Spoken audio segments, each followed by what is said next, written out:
Hi, it's me, Annalisa, with my spiritual friend. I am back. It is Monday, November 15th, 2021. I hope everyone is well. Um, so I had this really super cool experience last night.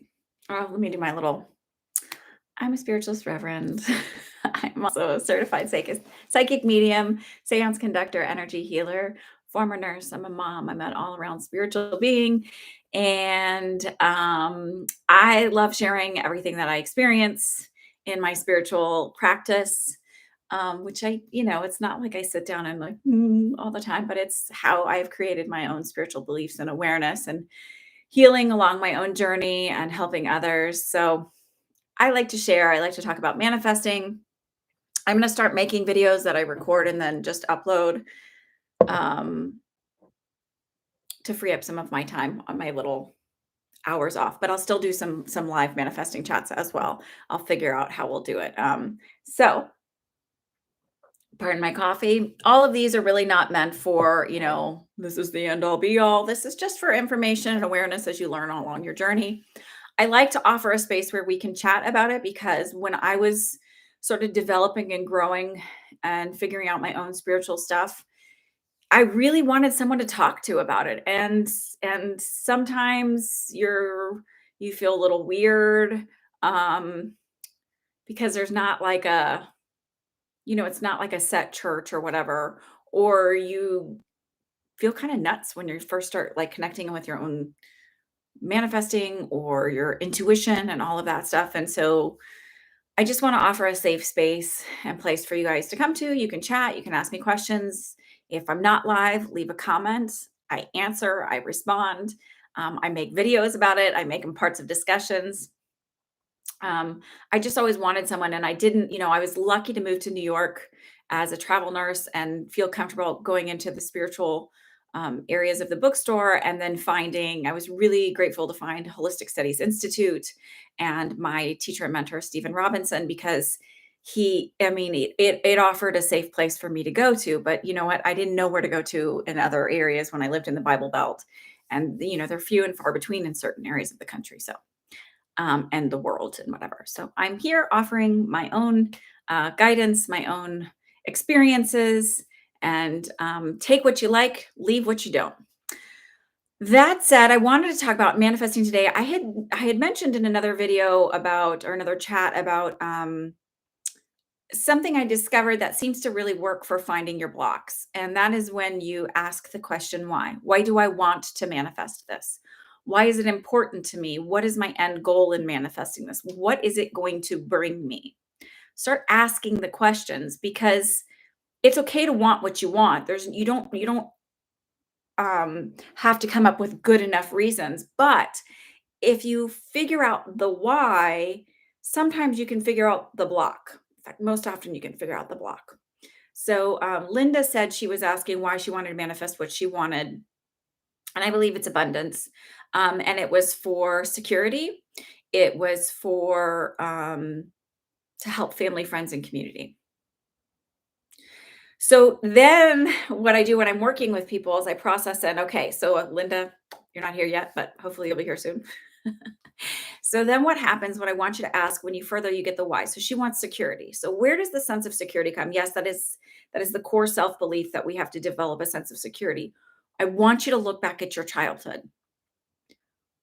Why did you not feel secure? Because it comes back to a further thing. It's not just this idea that I need to if you had a sense of security in your childhood or you had a good relationship with money in your childhood, that would not be the issue that you're going through right now. So what I'm asking you to do is then when you get to that question of, okay, what was it about my childhood did I feel safe and secure in my childhood? Go back. Oh, I didn't.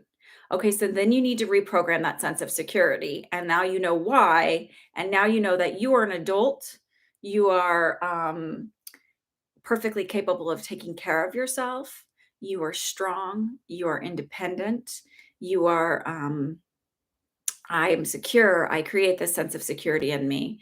So then, and that's also with abundance when you're manifesting abundance, because if you already had money, you wouldn't be manifesting it. If you had a great relationship with money, you probably wouldn't be manifesting more and more and more and more. Maybe you would, but You would already know how to get it, so that wouldn't be a block for yours. I want you to look at your relationship with money. What were the conversations that you had in your household as a child?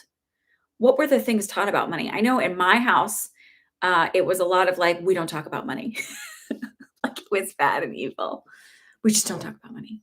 My mom struggled. My mom was a single mom. She was working her butt off and she didn't come from money. So it was like there was all these interesting generational relationships with money. My grandmother, my mother's mother, grew up in and out of orphanages during the Great Depression. So, money was always interesting. And she, eventually became very good with money and saving. And my mother's fantastic with saving, but she's it's just interesting. My grandfather was not like he'd make a lot of money, but he'd just burn through it. Um, my grandfather came from money, and they lost all of their money in the Great Depression.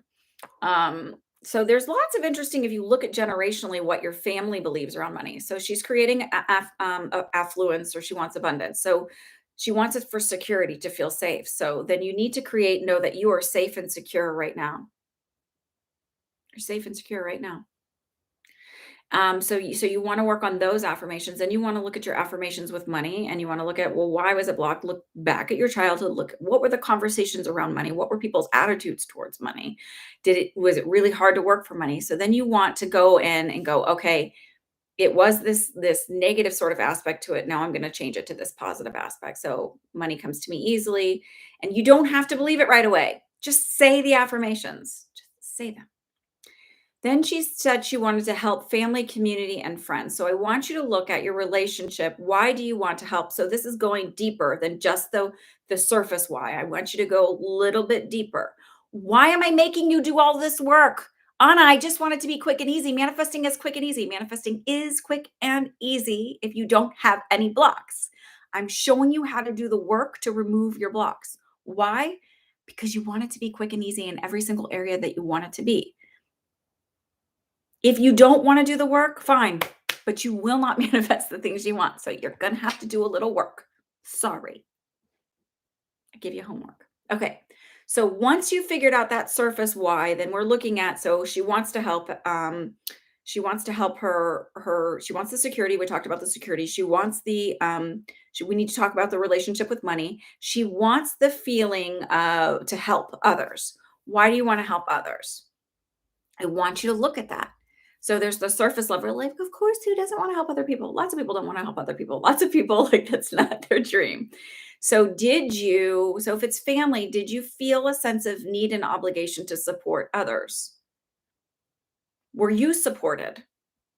Do you want to make others feel supported because you're not supported? So I want you to look at all of those aspects of it. Did you feel a need that you were like it was an obligation? Why do you feel it's your need to help others? I want you to look at all of those things because that will really help you figure out what your blocks are to it. I suspect most of it is more about security and more about the money relationship. And then the helping others may feel like some people feel it's their duty and obligation. And I am not fulfilled. I am not a good person. I don't deserve that money and that security unless I'm doing it for a good reason. Because if I don't, then I'm bad and evil because all rich people are bad and evil. Like there's a whole story there and it's deeper and it's bigger and it's richer than you're allowing yourself to see it, right? Unravel the story, you'll find the block. That's my spiel today. That's what I want to teach you how to do. That's why I ask you in the comments, if you're not watching this live, write in the comments what you're doing. What's the why? If you've done the why, I've looked at, okay, why do I want to manifest it? How do I unravel the story? I'll help you do it here. That's what coaching is. That's what mentoring is. So if you want me to help you with manifesting what you want, I'm happy to help you find your blocks and figure it out and unravel the story and give you the techniques and tips. You don't have I'm not certified in it, but listen to me, I'm certified in enough other things. Spiritual, I promise you, I'm helping you. And my intuition is really fantastic. So I'm great at helping you with the stories. I had a wonderful client on Friday. I got to read for her. This is exactly what I did with her. She's like, well, when's it coming? And I said, this is what you have to do. Well, what does that mean? And so I started helping her unravel her story. And figure out because I saw the success coming for her, but unfortunately, she was so stuck in the 3D and the desperation, she couldn't see enough of it herself, and sometimes we get stuck in the 3D and the desperation, we can't see enough of it for ourselves. Another chat I'm gonna have, and I am gonna do a video on this, is, yesterday, last night after my, live reading session, I was able to participate in this really beautiful yoga experience, that was, gifted to us through the circle that I do on Friday nights. Not I participate in it, I'm not hosting it. It's a beautiful and women's empowerment circle, and the intention of the circle was of the yoga was not what happened to me. It was just kind of grounding and connecting in with yourself, and I met my lower self. So I'm going to talk about that in another video because I think it was really, really fascinating. And I think the only times I've ever heard of anybody meeting their lower self is when they do ayahuasca. And so apparently you can do this, and it's a really incredible experience. So I'm going to talk about that and how that happened and all of that stuff. So if there's not any comments, questions, or concerns, I'm going to be leaving for the morning. I hope that you all have a beautiful day. If you're not subscribed and you're new here, please like and subscribe. Share me with your friends. Comment if you want help with your own stuff. I'm happy to do that. I can make them chats, because I promise if you're going through it, somebody else is going through it too. You are not the only one. You are not alone. Have a wonderful day, and I will see you again on Thursday. Bye.